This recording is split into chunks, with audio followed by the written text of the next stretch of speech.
Welcome to another Fight Club Jiu-Jitsu student rolling video. Who we got here? Today we have Garrett is one of our blue belts and Dan, hopefully soon to be one himself.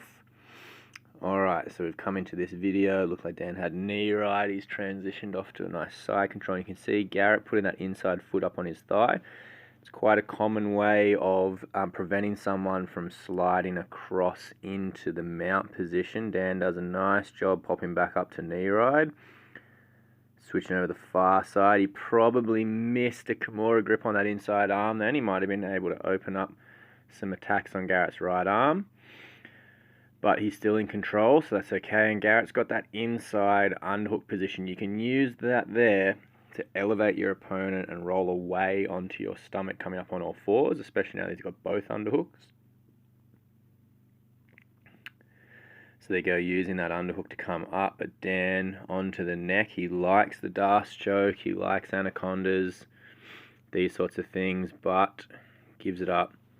Garrett gets back up, and now Garrett started in side control, so they must have been doing some positional drilling this morning.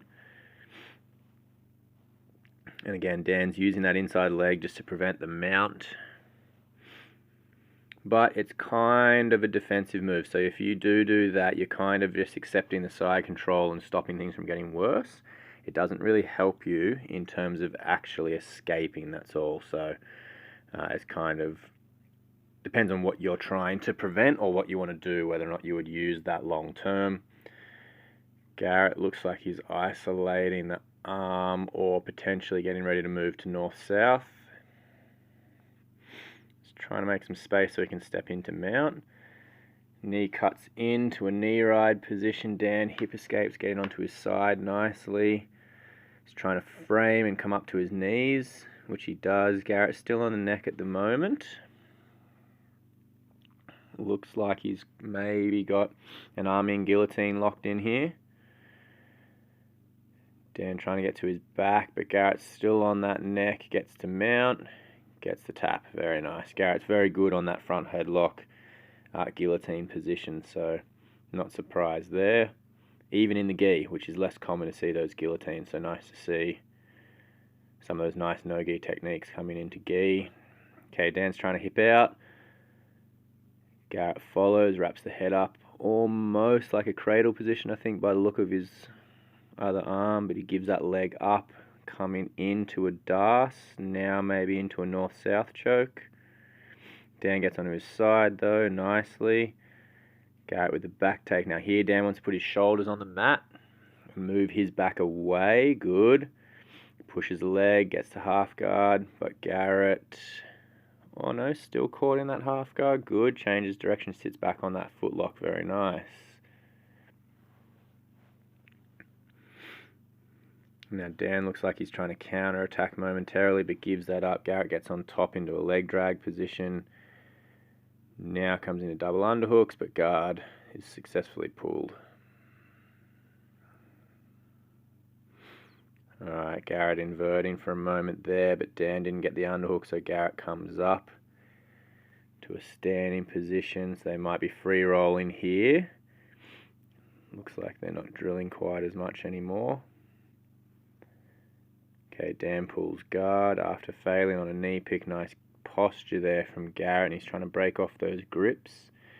So when you're in a passing position, think about controlling their grips, or not letting them control you with their grips, I should say, before you work on your passing, because if you're trying to pass too eagerly while they've got good grips on you, they're going to be able to break your posture, they're going to be able to break your balance, they're going to make your passing much less effective. So if you can try and dominate the grips, it'll set you up in a nice position. Dan's working his way into a triangle here.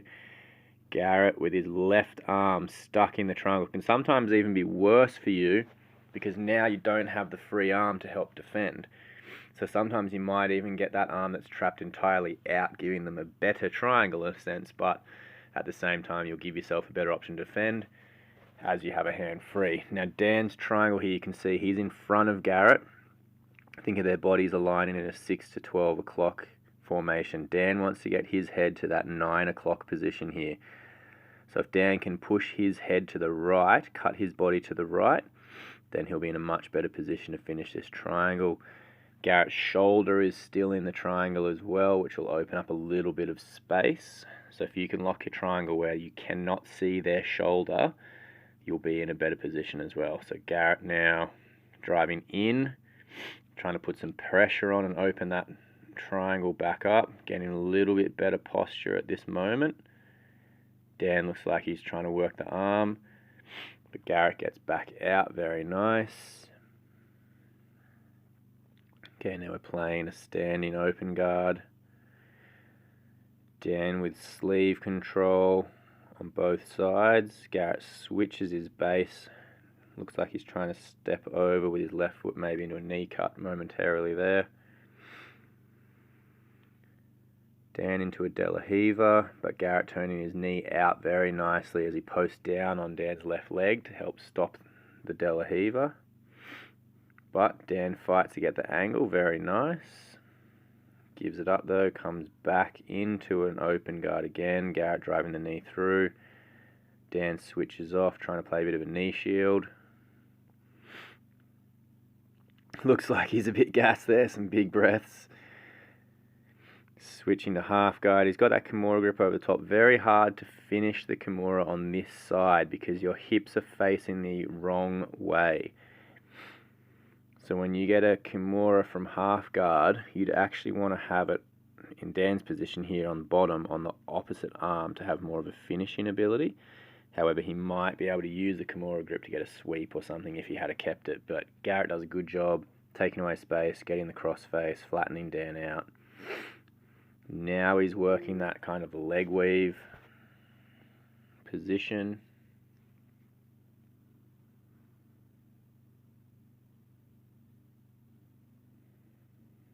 Okay, and they're back into this open guard, but Garrett's down on his knees now. Good posture. Just got to be careful of leaving those arms extended out there. But Dan's doing a good job controlling the posture. It looks like he's trying to shoot another triangle or maybe an omoplata. But Garrett again got that nice combat base, knee up the middle. Loses that now. Dan comes in, feet on hips. Again, maybe an omoplata option for a moment just then on Garrett's right arm from Dan. Now that would be a good spot for Dan to go to a De La Riva because he's got the nice angle. Kind of missed that one there. Little bit of a knee shield here. Garrett staying low, trying to smash pass. He's trying to do a little windshield wipe with his right foot. There we go, bang. So now he's not actually in Dan's guard anymore, even though it can sometimes feel like it. Gets blocked one way and switches back over the top nicely, but Dan's working to get that bottom hook. Garrett changing direction beautifully there. Gets the pass to the other side.